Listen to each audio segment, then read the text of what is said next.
hey, I need a logo being made up. So I think that's what it's going to be, like a hat on a rugby ball. So if anyone's good at graphic design and stuff and drawing and doing logos, then let me know. And obviously, if you could do me a logo with my hat on a rugby ball, that would be very cool. So welcome to the Rugby Chat. Hi, I'm Paul, the guy behind DrivingMaul, your best place for predictions and opinion. And yes, there is a whole bunch of weird and different varied stuff going on this evening. But our title is, can the Rebels afford to go into to make the finals? So yeah, we'll have some money talk, because that's always good. We've had some wonderful rugby over the weekend with some amazing comebacks, so there'll be a bit of talk about that. Mickey Mouse moment of the week. So if you've got a Mickey Mouse moment of the week, let us know as to so something like a player kicking the ball into the back of someone's head, that kind of stuff, other mistakes and silly things like that. So let us know that. And what else have we got going on? Yeah, basically that's kind of most of it. But before we get into any of that, let's meet the panel, as it were. How you doing, Ashwin? Swings and roundabouts as I make my slow recovery. But today's not too bad. Today's good. And associate referee. Hang on. How can you be a referee? I mean, you're one of the first to go. Referees are crap. They're useless. Oh yeah, so it's just like if you can't beat them, you join them. Something like that. You're show them how it's done, are you? I'll show them how it's done. Yeah. I did my course, and now I can go around refereeing under-8 rugby. So yeah. The only problem is that home. It's a bit interesting actually. So the rules are in Auckland rugby. I don't know if it's the same everywhere else. Is that home coach refs? The home coach refs. Oh. Yeah. So what's the best heckle you've had from the sideline so far from parents? Oh, I don't get. Why would I get a heckle? Ooh. Oh, hey. And also joining us, we have Stephen Harris. How are you doing, sir? Oh, privilege and a pleasure again to be on the TDM. I was just wondering, who is that guy? I've never seen that guy with a head off before, so I was just trying to figure out who he is. Just a mess. And he's as well. Disorganised. He's a bit disorganised. He's got and he's had a haircut. Yeah, he scrubs up pretty well, I gotta say. Oh, love you too. So it's all tidy on top, but it's all a bit of a mess around here, isn't it? On the whole facial stuff. I mean, come on. Yeah, more hair on the chin than he has on his head. Yep, exactly. He's got his whole head upside down. He's got his whole head upside down. Okay, stop the pigeon. Stop the pigeon. Stop the pigeon now. Is it raining with you, Stephen? Because you can have a rain jacket on there. No, I just happened to come in from outside and didn't have a jacket on, and yeah, no, it isn't. It's cold. It's cold. Yeah, tell me cold about as fury. I'm all. I've got the fingerless gloves on, so I can type and still and try and keep my hands warm. So, did either of you catch the Gallagher Premiership final this weekend? I got 60 minutes of it. So go on then. You gave us a comment about the refereeing. So when you give us a. Yeah, or do you want to talk about the game first and then we'll go on the refereeing, or do you want to go? You want me to go with the refereeing? That's kind of what I asked you to do. Okay, sorry, I'll do that then. Look, with the refereeing, I thought it was really obvious. It's just different. It's just totally different, the standard of refereeing. And there seems to me to be a better level of respect from the players for the referee, because the little niggly infringements where the referees down in the southern hemisphere are going, hands out, it's a ruck now. That didn't seem to be going on. It seemed to be a lot more cleaner around the rucks. I don't know. I was just looking at rose tinted glasses on or something, but there definitely seemed more stringent officiating of the game. The players knew it's going to be more stringently officiated, and therefore they behave accordingly. And one of those is that I think early on in the game, first 5 minutes, in fact, I think it was Exeter, 2 infringements on their own line, and there's a guy off to the bin, two infringements. No, it was Saracens, because it was Mario Toji that went off to the bin. Oh, sorry, it was. Yes, it was. Yep. Bingo. But 2 infringements, and he's off to the bin. Southern Hemisphere, you'd be lucky after 5 if the guy went off to the bin, particularly that early in the game. With 5 minutes left in the game, they seem to be happy to send a player off, but, they wouldn't do it in the first 10, 15 minutes, would they? So, no, I think, and somebody else made this comment, it's not my original thought, is that's one thing that could, I normally have original thoughts, I normally do, but somebody made the comment, is that this could bite the All Blacks in the bum when they come to World Cup time, when they're actually, oh my God, the ref actually penalised me after 2 minutes of the game. Well, why? That doesn't happen. You're not allowed to penalise me in 2 minutes of the game.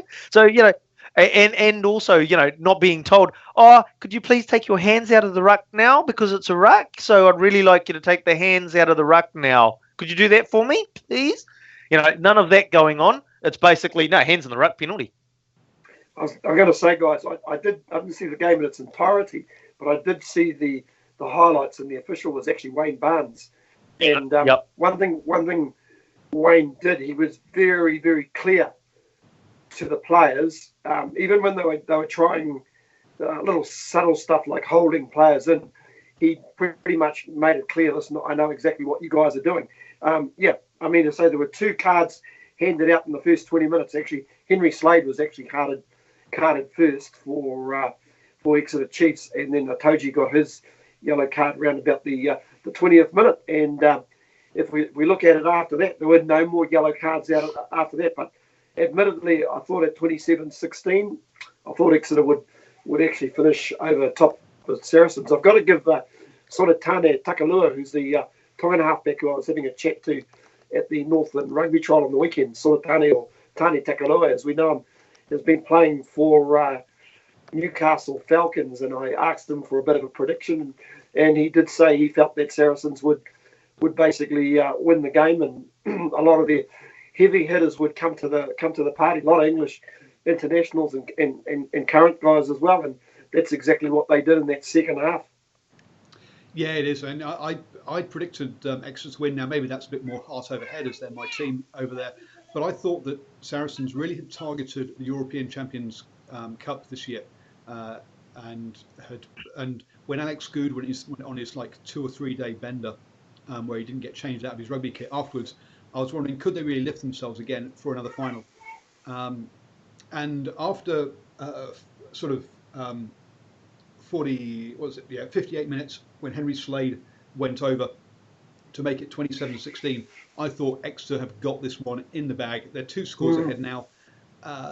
They were looking on top at that point, but boy, Saracens came back, as you say, in that second half, and really put it away.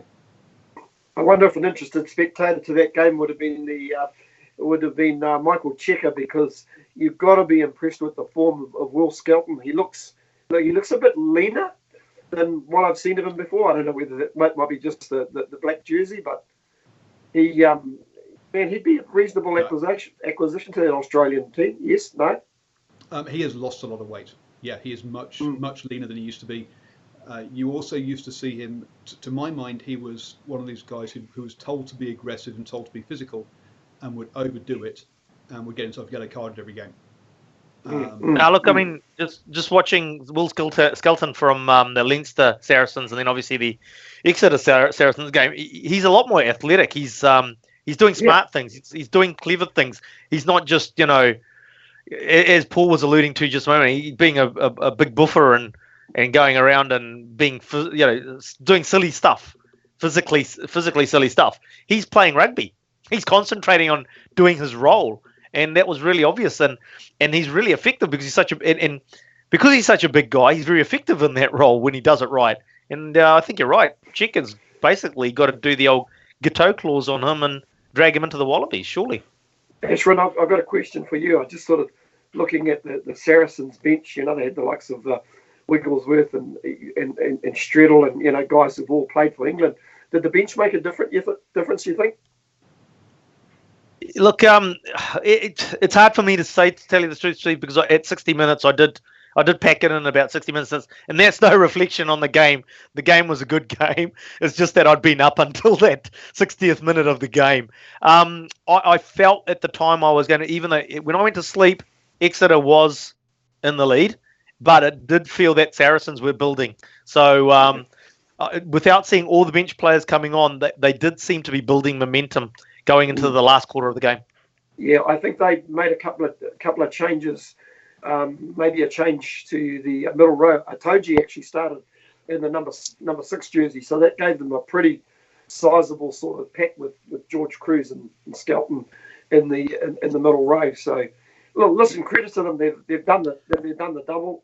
They'd be on a heck of a high at the moment, and this is great to see former New Zealander Sean Maitland in there as well. I think he might have picked up a meat pie as well. He did. I mean, the Saracens were already coming back. I mean, they got back to being 30-27 ahead on the 70th minute, but then Jack Nell went off on 71 minutes, and that meant that we had because they'd already used their second. Actually, no, they didn't. Sam Hill came on, but at that point we saw. I've gone blank as the fly half that came on to replace him, and it suddenly ended up playing with 2 fly halves who are both pretty specialist fly halves in that back line, and it got a bit disjointed after that point. I think that would be players out of position at that point. That would be Stenson. Stenson would have come into first 5, and just the other guy. I think it was. So Simpson was already on there, who went on, or Simmons, sorry, who went on, who then moved to fullback. But so yeah, Simmons isn't is more of a pure fly half, and it just felt to me at that point that that they had players out of position. Now, to be fair to Saracens, soon afterwards they had to bring on their hooker in to replace one of their back row forwards, so they had a hooker playing at 7 as well. So they also ended up with players out of position, but I think it really hurt Exeter. I don't think they could adjust to it. Do you think there's a bit of poor planning on the Exeter Chiefs management team then? Because the fact is that you've got that player who's basically a first 5 on the bench. He's not going to be too familiar playing at fullback, or he's not someone who slots in. Then usually these days one of your wingers is a pseudo fullback. He pushes to the back, and you play the replacement first 5 effectively on the wing. Yeah, Stenson is actually quite a good goal-kicking first 5, and they probably had him on the bench hoping that he might be able to close the game out. Stenson's topping he was topping the scoring charts, and he's the most accurate goal kicker in the Premiership. I think he had the highest percentage over people who've scored more than like 10 or 20 points or something silly. So he's very good at what he does. So they have 2 specialist fly halves as first and second choice. They went for a Sam Hill, who's a midfielder in the as in the 23 jersey, which meant that they wanted to play their back 3 for the full game and have a replacement in the centres instead, and it didn't work out. If you've got players who are one positional, it does. Yeah, you can get caught out at some points, unfortunately. I think they'd also already used I think Sam Hill had already come on as well for Ollie Devoto by then anyway, because both Devoto and Henry Slade can move to fullback if they needed to, but because Sam Hill had already come on, that option had gone as well. So it was it's just one of those things that happened. That's the 4th final in 4th final in 4 years for Exeter Chiefs. They beat some Wasps 2 years ago, and they've lost to Saracens in the other 3. So yeah, it's been a tough run for them. Have you seen that rugby goggles now are legal after having been trialled in Italy? And World Rugby has now accepted the trial, and goggles are now allowed. Where else in the world would they try to make rugby goggles? In Italy. Well, actually, there is. What? I understand you. Yeah, there is actually a poignant story behind this. So there was a player who was Irish who got eye gouged at the bottom of a ruck and lost sight in one of his eyes, and then moved to Italy working. somebody offered him this idea of goggles, and he went, okay, yep, I'll wear. I'm happy to play again with goggles, but I'm not happy to try and play with just one eye. If I lose sight in that eye as well, then obviously I'm blind, so I'm not going to do that. So he's been the pioneer behind this. He came back at club rugby, played well enough, got into the I can't remember. I think it's Benetton, but it could be Zebre if I could be wrong, as their fly half. He's been wearing these goggles now for I think 2 years. Now, because the IRFU hadn't sanctioned this trial, he couldn't actually play some of the away games for Treviso, which was a bit of a shame. But now that they've gone past through, it's good that it's a great story that he can now play. I think he even got selected for the Italian national team as well. So I think it's a fantastic story, and interesting that they are now legal. I'll be honest, I don't expect to see many players wearing them, but where someone's had eye gouging and that, you can understand why they would go for it. Hey Steve, I bet you Greg Cooper wishes they were around in 1992.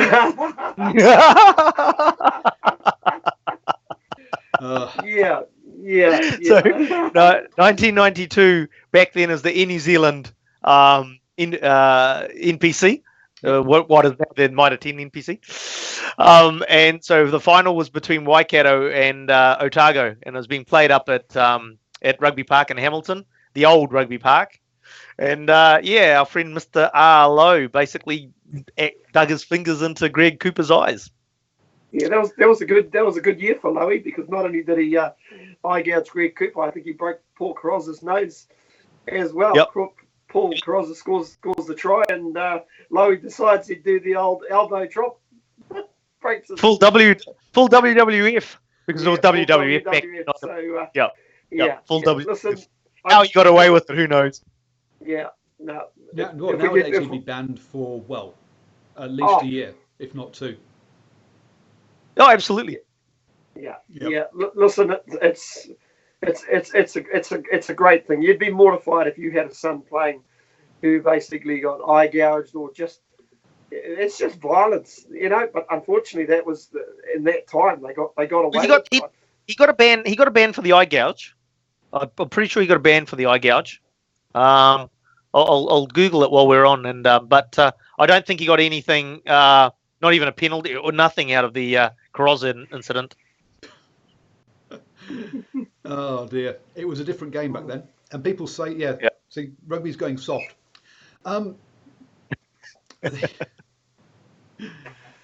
So, what's your so this weekend? The last home game. It's the last regular season home game for the Crusaders, hosting the Rebels, and they've made it half price tickets down in Christchurch. What kind of turnout are you expecting? I think it'll make a huge difference. It'll obviously depend on probably on the weather forecast, but if it is their last round robin game there, they should get a good turnout. So they got a decent turnout, they say, for the Blues game, but I think that was especially after the Blues have pushed the Crusaders so close up in Auckland. I think that might have that would have generated some crowd. But that's the way that the Rebels have been going. I think it's 1 win in the last 7 games now. They really have fallen off a cliff. I just can't see. I can't see many people being that interested in the game, to be honest. I believe that the weather's supposed to be really, not necessarily really bad, but it's going to be really cold. And we know how nobody seems to turn up to Lancaster. To AMI. What's it called now? Actually, the rugby stadium down there anymore when it's cold. So apparently it wasn't so cold when it used to be Lancaster Park, but now it's cold at the new rugby stadium, so they don't turn up. So not only do you get your ticket half price, but also 40% off food at the stadium, and also you get a 31-day access to Fan Pass on Sky Sport for free. They're it's a bit like when you turn up to the Oscars and you get a little goodie bag. They're hang on, and you get one, and you get one, and you get one. Well, it's interesting though, isn't it? You're trying to get people along to a stadium to watch a game, and you're giving them away the Sky Pass Go or whatever it is. Well, yes, there is Seems that. a bit of an oxymoron, if that's the right term. Sorry, I was going to say, guys, that weather forecast is 12 degrees. That's just that's the temperature just for the day. So I would imagine it'll probably be down around about 2 degrees by the time they hit the evening. Listen, it's their last round robin game, so I think it's probably important that the punters get that. I think they're just basically doing them so they get them really engaged, so that they don't fall by the wayside by the time the quarterfinals roll around. Yeah. But there's a gap between the this game. They've got a bye in the last round, and they'll probably won't have a game in the first playoff round, right? Because they'll have the eight teams. Everyone's in the everyone. Everyone. My bad. But even last year, when we saw the quarterfinals, there were whole stands empty in the quarterfinal last year. So I think there's an expectation that they will make the final. I mean, they'll definitely make the semi-final, and where they'll probably face the Hurricanes. But I think people will start going at the semi-final stage. What they should do is things like you get priority access to buy, because let's be honest, the only games in New Zealand that sell out quickly are Super Rugby finals. We saw massive queues in Wellington for the recent ones down there. So if they did something like you get priority access to buy finals tickets if you go to the quarterfinal and the semi-final, then you might be able to sort of increase people going along. A bit like there was more people buying Auckland memberships the year of the Lions year to make sure they got tickets. Yep. And World Cup year. And World Cup year, that's true. Yep. Because although it wasn't directly handled by Auckland Rugby in terms of the allocation of World Cup tickets, you got preferential. You got extra points, for want of a term, for having a season ticket or being part of the rugby community. So, Archman getting a lot of love in the chat tonight. I know. I just think the music. Get a poll in there. Now, there's a report in the Fox Sport that basically the Rebels have been losing so much money, and that when you host a quarterfinal, you actually guarantee a certain amount of cash to the travelling side, and because of the low crowds in Melbourne, they actually reckon that they would make a loss if the Rebels had to host a quarterfinal, and that they don't actually have the cash to cover it.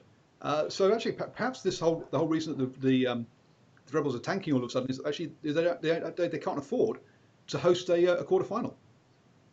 The administrators have had a chat with the players, say, guys, quick, we can't afford to pay you if you keep winning. You've got to lose some games. It's a bit cool. Yeah. Are you the Pakistani bookkeeper, dude? As I told you on Saturday night, okay, 5th ball of the second over will be a no ball. Friday night. But that's Friday night, sorry, yeah. Look. The thing is that that's probably correct. But the reality is that the bankrupt Australian Rugby Union would have to step in and bail them out, because at the end of the day, they created that situation by getting rid of the Western Force, who was totally solvent because of Andrew Forrester, who was bankrolling them. People turning up to watch games. Yeah, well, exactly, and they had people turning out to watch games, and then they did, but we've got to have rugby in the sports capital of Australia, and so they made a bid for themselves, and they'd have to bail them out, even though they don't have any money. They might have to go ask Qantas for it. Boy, guys, doesn't that just show you the folly of that decision of kicking the Western Force out, who are obviously self-sufficient, and you've got somebody like the Rebels who can't host a final. It's nuts. Yeah, no, I've got to agree with you. I think this again. Clearly, I was joking and being silly when I suggested that the players have been told to lose. That's clearly not the case. The fact that they are low on cash doesn't surprise me that much. Last year, for example, Waikato had budgeted for 2 screens for the regular season and hadn't budgeted for that second screen for the finals, which meant when come finals time they couldn't afford the second big screen at FMG Stadium. So yes, it doesn't surprise me that they're running their budgets that close, and they probably didn't think they were going to top the Australia Conference and get a home quarter-final, so they probably didn't budget for it. So yeah, it doesn't surprise me that they can't, that they are running that tight financially. But as you say, just another reason as to why they should have cut the Melbourne Rebels instead of the Force 2 years ago. It was the wrong decision. They won't. It's okay though. They won't top the table anyway. The way the results have gone now, no, they won't. The Brumbies have got that under control. You'd expect the Brumbies to, because the Rebels are travelling to, as I say, to Christchurch for this game where they're giving away tickets. So, half-price tickets. So yes, they're not going to be doing that. I can say, guys, quite interesting. I'm just reading some of the social network, and listen, they're copying it from a lot of rugby supporters in Australia. Real common theme that the Australian Rugby Union stuffed up, didn't make the right decision. So they're not a happy campus over there. No, not sorry, I missed that. Which was that for the Rebels? Perth Force? Was that Steve? Oh, well, yeah, Paul or just everything. That article was pretty much on the Fox network, so I just want to right, the record number of comments, but yeah, most of the comments are in and around the Australian Rugby Union just getting it wrong. They're not really having a go at the Rebels. They're just questioning why they left a rugby union team there in Melbourne when it's clearly not a rugby area, because they're not getting the people along there. It's still, they've got a rugby. We all know they've got a rugby league team there, and AFL's big, and along with football as well. Yeah, look, and the other thing is interesting because when you look at the other oval ball code, well, there's a few oval ball codes here, but rugby league in Melbourne, and the number of years that they've been there, the success that they've had there, they don't sell out that stadium either, even with all the success that they've had. So it's a tough nut to crack down there. Absolutely. When you drive around Melbourne, you can spot that the preschools have got AFL posts up. They are indoctrinated, or they're introduced to the game in a very nice way from a very young age. You're right. It's interesting you say the preschools. The preschools have got AFL posts up. So perhaps that's the answer. New Zealand Rugby, you need to go around putting rugby posts up in preschools, and crowd numbers will be fixed. So there we go. I've solved the problem for New Zealand Rugby crowds. It might take a few years for that to come through. What would you call that, fan engagement? Well, yes. Why not? Oh God, are you suggesting some sort of fan engagement? We need to have a instead of milk for schools, rugby posts for kindergartens. Come on, Fonterra. Fonterra rugby posts for schools. And you can have them milk white too. Well, you do what they do down at the Australian capital, in Brumbies territory, where they put the rugby post pads are milk cartons. Yeah, absolutely. Yep, you can do that. Whereas over here in Waikato country, it's Waikato draft, beer cans. A beer bottle. A beer bottle around the bottom of the post. Actually, I'm meeting up with some of the guys from Waikato Rugby next week and the week after. So perhaps I should suggest that they need to change the shape of the bottle of the pad protectors to look like a bottle instead of just being just being green. See how well that goes. See if increase the extra marketing. Now then, this came up last week, but we missed this show, so I wanted to talk about this week. Is that there's been some goings on in clubland in Auckland, hasn't there? And some strange situations where the best teams aren't making the top 8. So the way that club rugby works in New Zealand, I think it's across probably most of the unions, is that all the senior clubs have a team, and they play in they play the first half of the season out to decide who's in the top and the bottom half of the log, and then they have a round robin amongst those clubs in each half to decide who the champions in the top 8 are. The top 8 go away to compete against themselves, and bottom 8 do as well. And there are 2 reasons for this. One is that you do end up with some pretty big drubbings, but it does give every club a chance to win it every single year. That's kind of, I guess, the main kind of reasons. In the smaller unions, such as down in Taranaki, they don't do that, but up in Auckland they do. In Waikato, I believe they do as well. So in the bigger unions, they have they do this. But Subbies, that's your club, isn't it, Ashwin? No. Yeah, Suburbs is where I coach and my 2 kids play. But so my understanding is basically there's been a bit of confusion around the requirements around the reserve grade teams. And Suburbs didn't meet the requirements of having one of those reserve grade teams. And therefore, although they'd qualified for the Alan McAvoy, which is the top pool, plays for the Gallagher Shield. They find finalists to play for the Gallagher Shield. They'd qualified for that, but they got demoted to the bottom tournament, which is the Portola trophy. So that's basically my understandings. The article, I don't want to say too much more than that, not because I belong to the club or because I might get roasted on it. I'm not worried about that. It's just the fact that it's a poorly written article. It doesn't really have any facts about what's going on to say what's going on. And then also within the same article, do you want me to go on to the other thing in the article, Paul? I've forgotten what was in there, to be honest. Okay. The other item in the article is about Dylan Holoholo, who actually played for the Stags down in Invercargill. He actually, I believe, might have played for the Hurricanes as well. But he's had a few run-ins with the Lord in Southland and in Auckland. And due to those incidents, he's as I said, he did have court appearances, etc.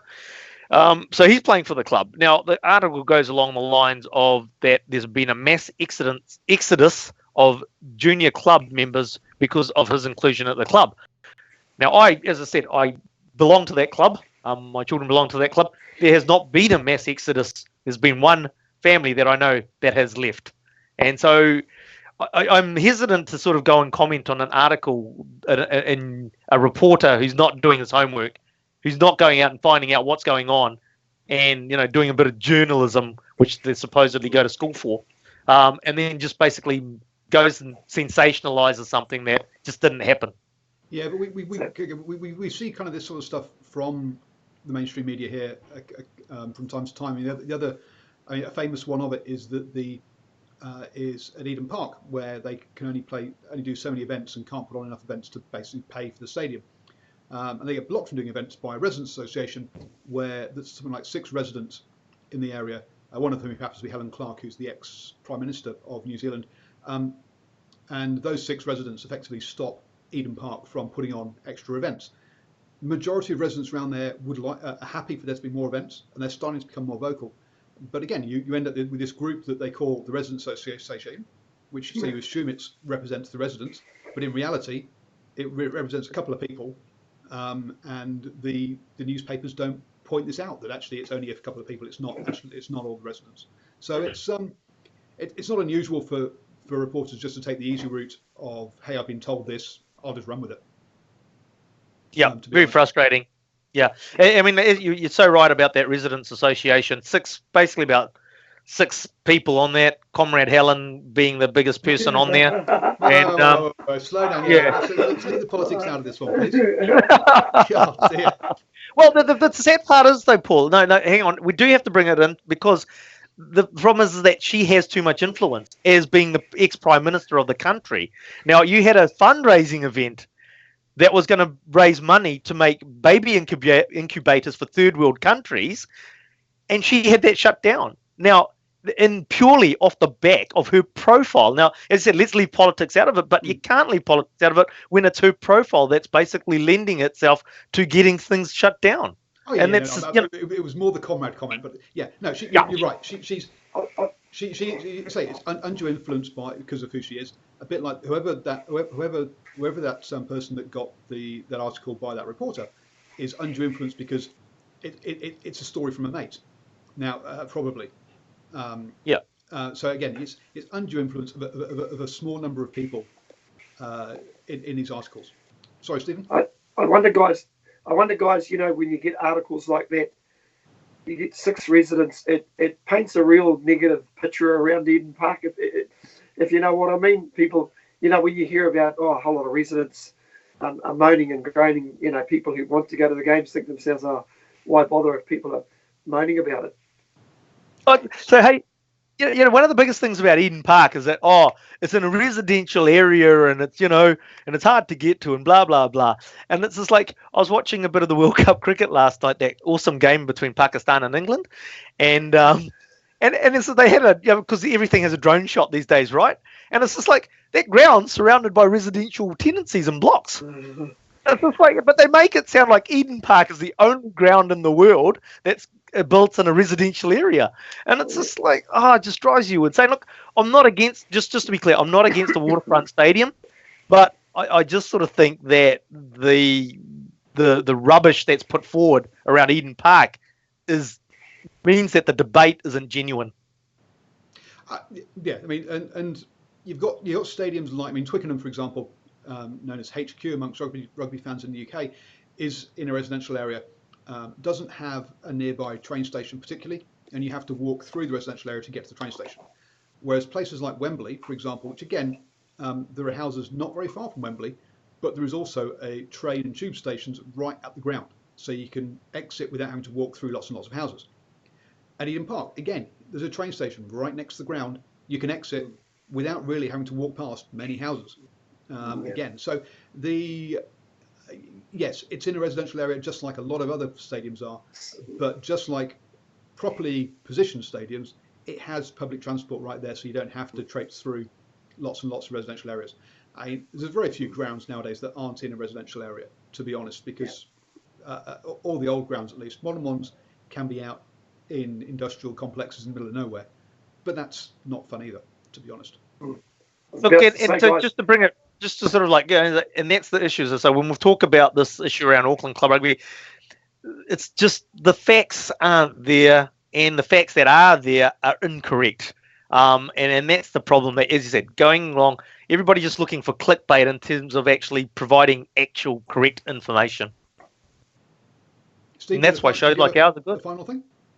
Listen, don't disagree with what Ashwood is saying. There's a lot being put out there. Whether it's accurate, I don't really know. I was going to mention before, just on stadium, Suncorp in Brisbane, also in a residential area as well.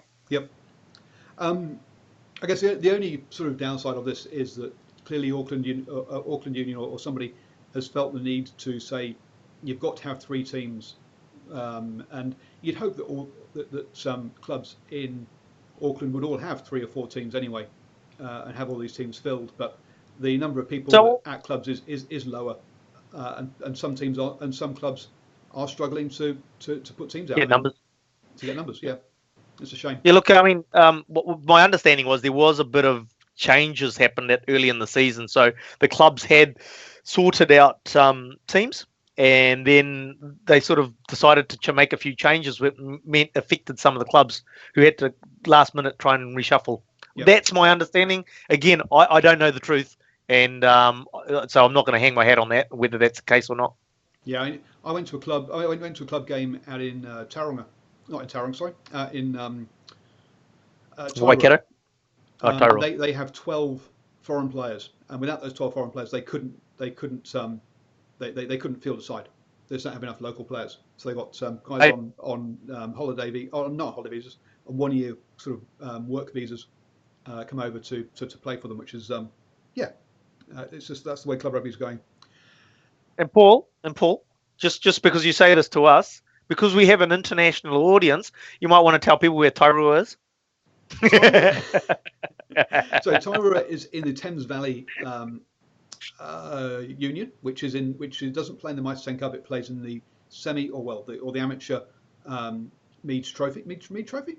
No, Heartland Championship. Sorry, for the Mead Trophy. Heartland Championship, which is a level below, but it's an amateur one. And Tairua happens to be in a kind of a touristy fishing kind of place. It's not really a big town at all in the Coromandel. Half-time break. So, your half-time message from the Driving Maul. Just become a supporter of the Driving Maul. There's a link down below to patreon.com/DrivingMaul, where you can help support the Driving Maul for as little as $1 a month, and also gain exclusive access to opinion pieces that I put out every Wednesday, and also looks behind the scene articles where I talk to you about what Driving Maul as a business, so what my social media strategies are, how much money I make from YouTube, and other things like that. So please do go and become a supporter of the Driving Maul. For as I say, for as little as $1 a month. It's a bargain at twice the price. So pay $2. Mickey Mouse moments of the week, boys. Did you have any? I've got one. It's from the Sharks Hurricanes game, and I don't know if anybody saw the finish of that game, but it turned into a little bit of a handbags at 10 paces, and hilariously about 30 seconds later they were all shaking hands and hugging. So I thought that was very comical, guys. It was you could just see in that game there was every now and again it flared up and it got niggly, and I think unfortunately for the Sharks, I think they just frustration actually set in near the end, and not that you could arguably say probably a couple of the Hurricanes players are not short on giving out a bit of advice as well. So it sort of exploded over the top.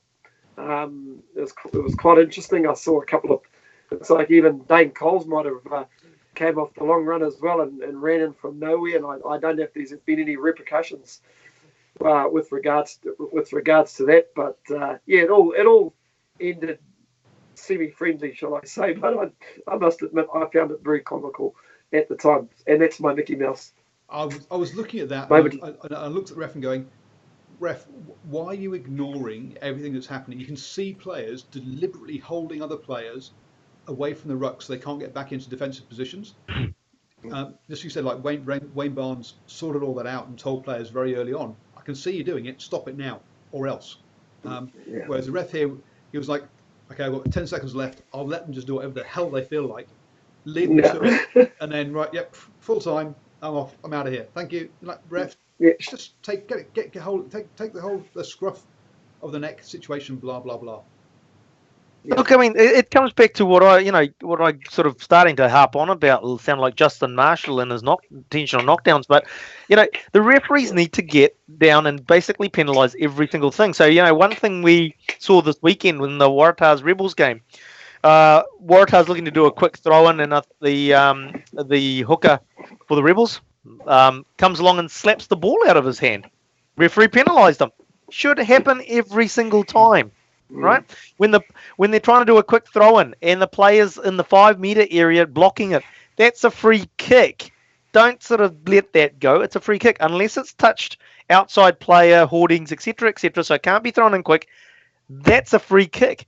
Penalise these guys. Free kick these guys. Do it.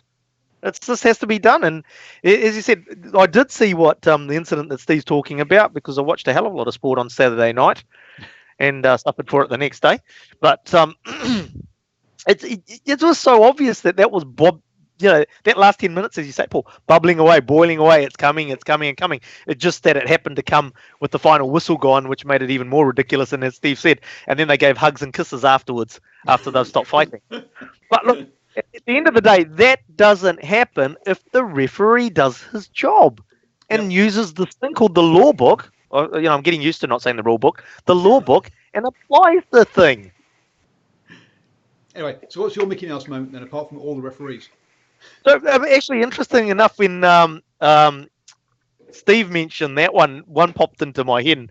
It's just like, so all Blues are on the try line, 5 metre scrum. Akira takes the ball off the back of the scrum, scores the try, and then basically does the for those people listening to the on podcasts, doing the sort of bird thing with the hands, sort of talking puppet thing, talking back to the Bulls players. It's just like, well, the game wasn't over, was it?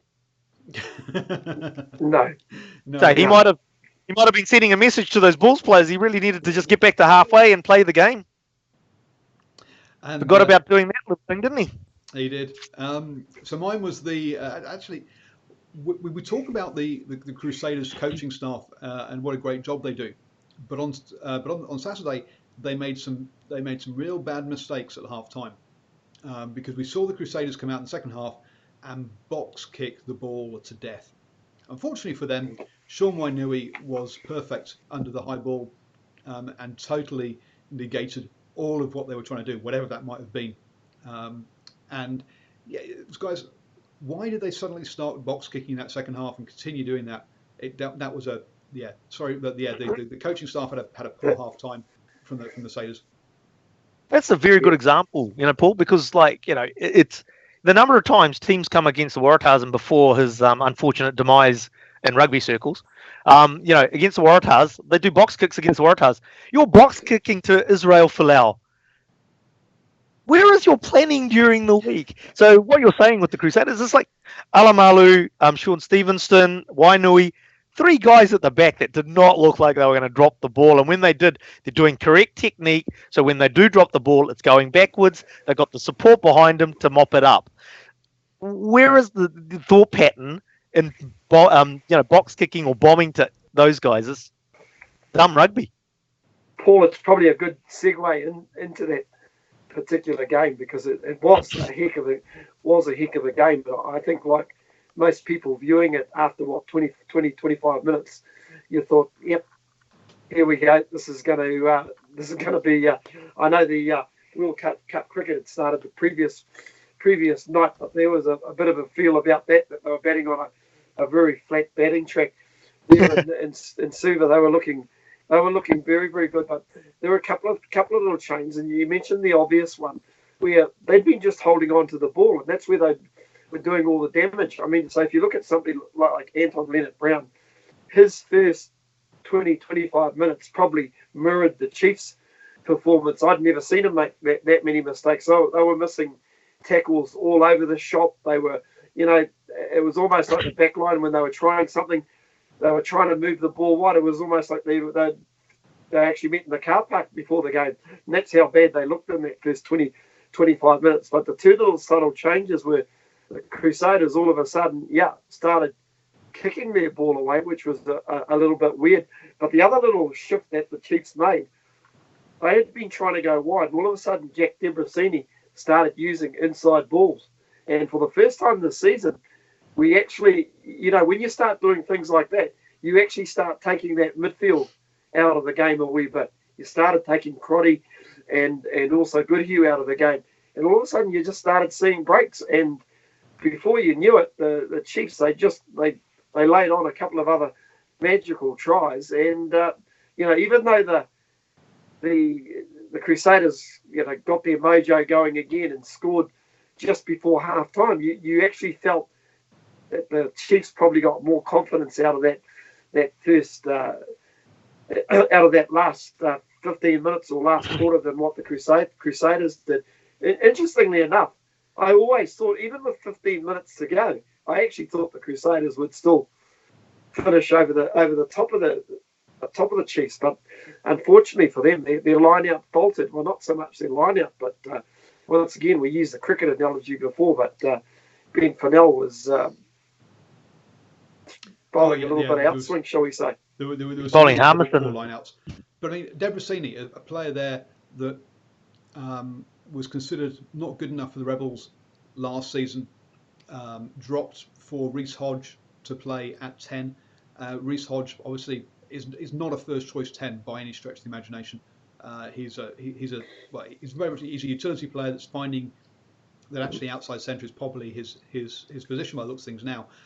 To have gone from that to now to putting that break, because he's also thought of being kind of like a game manager rather than a running fly half. But hey, he had a wonderful break in the second half against the Crusaders, which was really impressive. Yeah, he's also got a very big right boot as well, and you know, you kind of wonder. It's been a little sad for him that he's had the head injuries. I'm pretty sure if he'd been available earlier in the season, you probably would have seen a lot more of Jack Debrasini starting in the number 10 jersey. So I'm a little bit biased though. He does play for the Cambridge Blue Boys, but believe you me, the mighty Taniwha. He did. He was great value for Northland in 2018. So you know, just really good to see. But hey, guys, what a game! Is there much you can add to that? Oh look, you know, the thing is that you highlighted it. How you beat the Crusaders is the fact is that too many teams just try to go wide. But if you notice what the Crusaders do, that they're stretched out. They do a league defence, you know, and it's all it is they're stretching out across the field.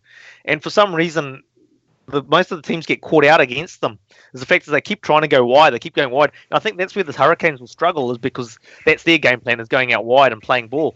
But the fact is that it's about turning it back inside and going up the channel and in tight, so that you can drag that defence in before you can go wide. I mean, it's the term, you know, from back in the day, is that earning the right to go wide. So you saw that with the Blues did it the week before. It's just the fact that the Blues, unfortunately, aren't clinical enough to take advantage of what they were achieving, whereas the Chiefs are. And, you know, so they would take it up the guts, and then you'd see gaps also happening out wide as well.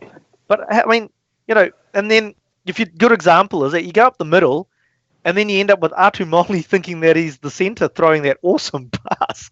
What was it, about 30-metre pass? That was the highlight for the weekend for me. Actually, that should be our Mickey Mouse moments of the week, because props shouldn't do that. No, it was crazy. Listen, I'm not going to sort of go down the track of Chris Ratui and who's our mate from the lower North Island, Mark Reason. They're all sort of questioning that the All Blacks are the Crusaders' performance on Saturday night is mirroring the All Blacks. I certainly wouldn't go that far. I think we all know if they'd grabbed those three lineouts. Listen, the tactics that the Crusaders started to use, they started to revert back to their lineout to draw the Crusaders in. But the problem is, whenever they won a penalty, they had to kick for touch, and that was a bitter issue for them. I wouldn't exactly hit the panic button. The other little anomaly as well, for anybody who's been to Fiji as well, it's in the evening, it can reach up to 24, 25 degrees over there. So it would have been hot for both sides. Oh, sounds lovely. But, you know, way better than it is here at the minute. So, you know, it's just a minute thing, but probably more of an excuse.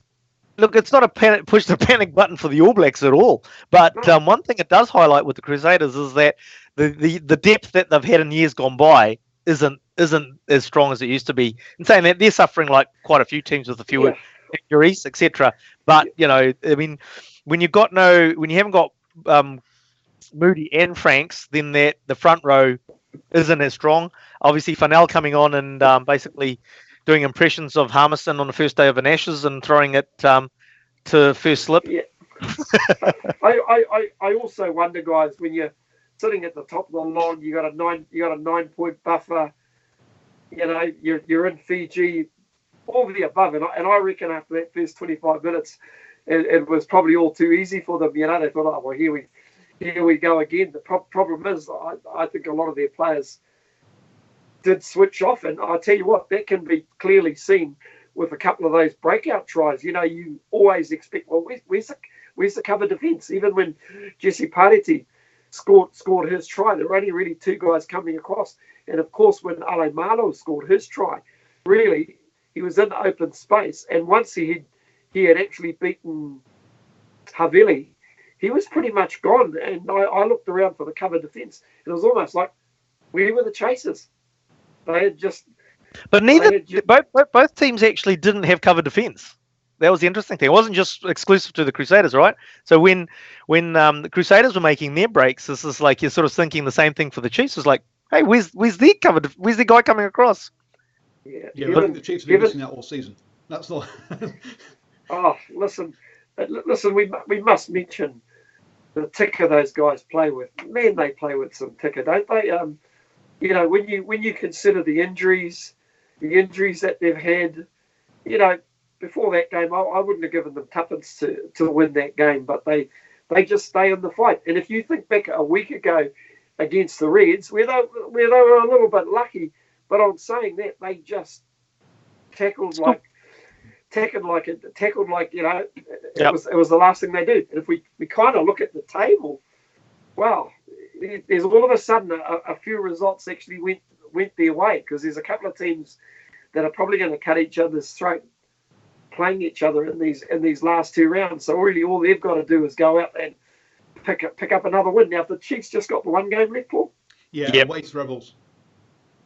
Away to the Rebels. Oh, yep. Listen, definitely winnable, and that's in the very last round, isn't it? So they'll know exactly what they need to do. I say, I thought I'd get away without mentioning the Blues tonight, but they're unbelievably, they're still an outside chance as well. But I'm saying that it's a huge task awaits them, and you'd probably have to say that's a no at this stage. But you know what? If the Chiefs, if they can somehow find their way into their top 8, man alive, they're going to be awkward to play. And if they can get a couple of bodies back on the paddock as well, I just admire their ticker guys. I really do.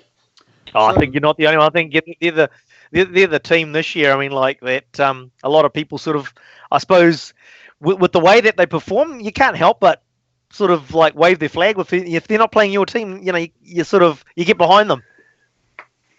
So, guys, looking forward to this weekend. We've got just quick running through the games. First up, Highlanders versus the Bulls. Interesting one here. And the Highlanders have just travelled back from South Africa, and the Bulls only have to travel down from Auckland. So the travel fatigue piece is actually on the Highlanders, not the Bulls, for this game. No, I think the Highlanders they'd be a bit dirty on their on their last performance, or their performances in South Africa. I think they'll want to bounce back.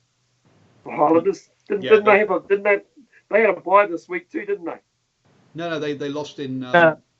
Did they have a bye? Yep, I think they did. Oh, okay. So sorry, my travel thing's a bunch of rubbish then. Ignore me. Yeah. Throw that out the window. Now look, I mean, that's an easy win for the Highlanders, because the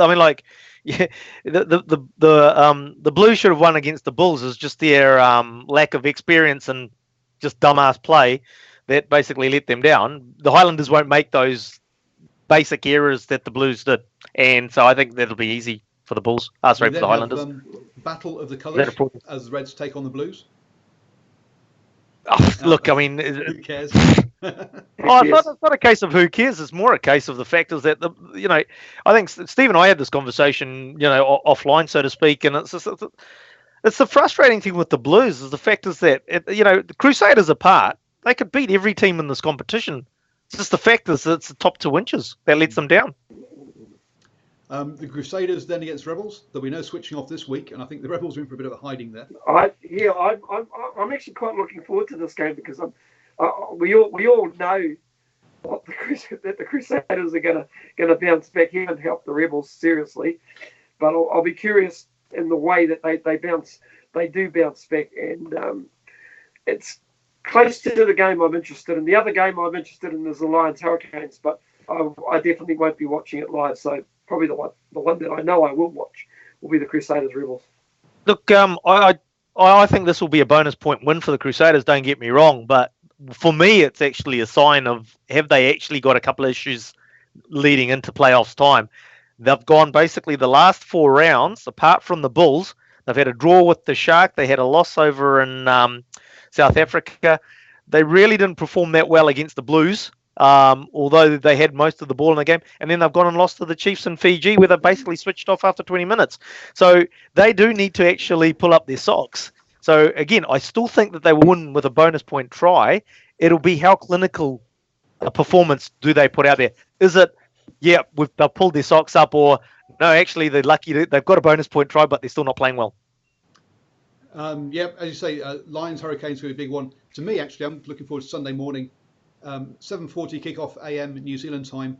Jaguares versus the Sharks. Can the Jaguares seal the African Conference and get themselves a home quarter final? That would be something impressive. That would be making history. So I'm looking forward to that game on Sunday morning. And that'll be a great result for the Sharks getting beaten and picking up no points. Would be a great result for the Chiefs, the Waratahs, and the Stormers. Because it'll keep Blues. And the Blues, you can say and the Highlanders. So that'll keep them anchored on. That'll keep them anchored on 32 points. Yeah, look, I mean, with the Jaguares, it's just like, the momentum that they're building at the moment, because they're an international side, is just, exciting to see. And, you're hoping that it continues. They're playing good rugby. It's not just the fact that they're actually an exciting team to watch. With their, I think even their own sort of excitement that they get within the team when they're playing, and the way that they react to things is actually an enjoyable team to watch. Which might be and maybe I'll do this as a special for my Patreons, but Jaguares kick the most ball, and they are the lowest offloaders in the competition, and yet they play exciting rugby. It shows that stats don't tell you all the story. So, thank you very much, Ashwin and Stephen, for joining me this evening. No worries. It's been a pleasure as always. And everybody, don't forget, there'll be a whole bunch of things around here which let you subscribe to the channel. There'll be a bunch of videos over there for you to watch. The artificial intelligence here at YouTube says you'll enjoy. And down there, there'll be a thing on how to support the channel by Patreon, which you'll have heard at the halftime show as to what you get there. So thank you very much for joining us. I'll be back tomorrow night with the All Blacks edition over on the All Blacks edition channel. Enjoy your rugby, whatever it is you're watching.